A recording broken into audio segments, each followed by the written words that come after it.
All right, ladies and gentlemen, the final type of ionic compounds, names, and formulas. Multivalent metals. All right, these are metals that have more than one potential charge. So, for example, iron could be iron 2 plus or it could be iron 3 plus. That is multivalent. Or copper could be copper plus or copper 2 plus. That is multivalent. Now, what are our multivalent metals? Okay, if you look at your periodic table, your multivalent metals are, let's put on the big one there, your D block transition metals. Okay, so these guys are going to be multivalent. The exceptions to that are zinc is always a 2 plus, silver is always a plus. Then outside of the transition metals, you will also have lead.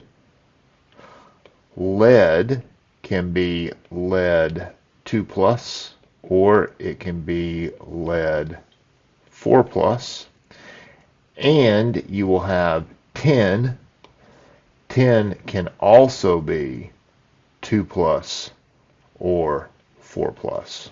All right, so those are your multivalent elements, and those are your exceptions. All right, so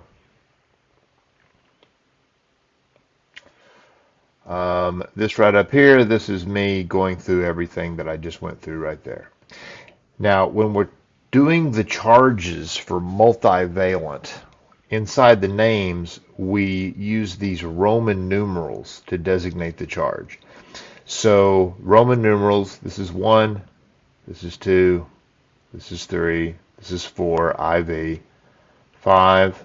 Oops, messed up on that one. I'm going to have to go back and fix the paper. It's not IV, 5 is V. There we go. I'll fix that in a moment.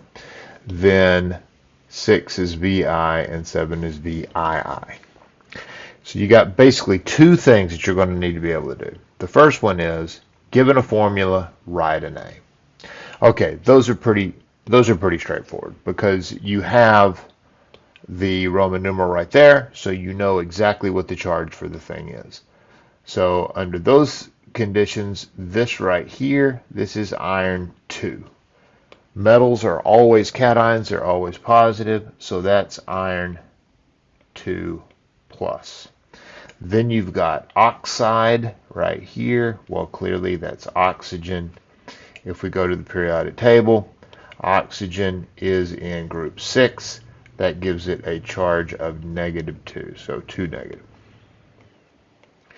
If you are using the canceling method, well then clearly a 2 plus and a 2 minus cancel each other out. So that is FeO. If you are using the crossover method, then you would take that guy here, you would put it there, you would take that guy there, you would put it there, and then you would realize that those two things reduce and cancel each other out, and again you end up with FeO. And so writing a formula from a Roman numeral multivalent element name, that is very, very simple. Now, the other thing you need to be able to do is use the formula to write the name. Now, that is not as simple as the other way around, because the question really is, in these cases, all right, number one, is it multivalent?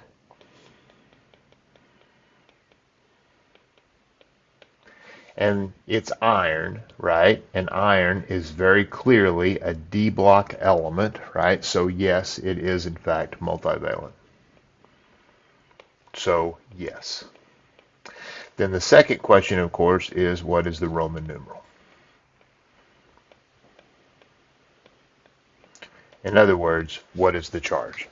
All right. That requires a little bit of work. right? So these are the three general steps. Determine the total negative charge, change the sign to positive, divide by the metal subscript. All right? So let's do this. So first of all, you've got Fe2O3.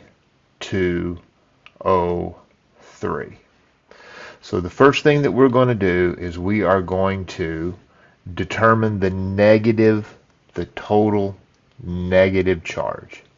Well, the total negative charge is on the nonmetal because that is the anion.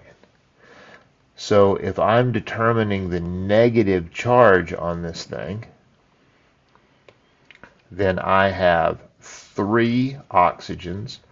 Oxygens are a -2 charge, so that gives me a total charge of -6.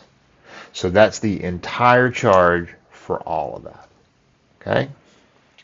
Second thing I'm going to do, I'm trying to figure out the charge on the iron, right? Well, that is a cation. So I've got to change this to a positive.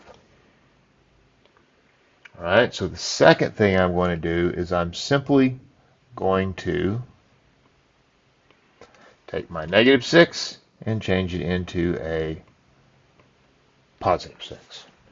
So whatever the charge is on the iron, the whole thing has got to equal +6. So to figure the charge on a single iron atom, I have to divide by the number of iron atoms. And so that is going to be the third step, to divide by the subscript. So the subscript on the metal is a 2. So I'm going to divide by 2. Yeah? So that 2 goes right there. And then that is going to give me a +3. So that means that my iron is an Fe3+. 3+ translates as Roman numeral 3.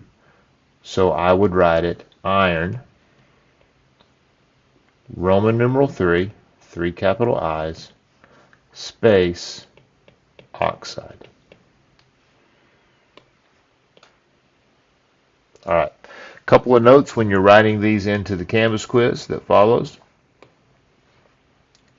There is no space right there. Okay, so just keep that in mind. All right, folks, should be enough to make you dangerous. And good luck on the Canvas.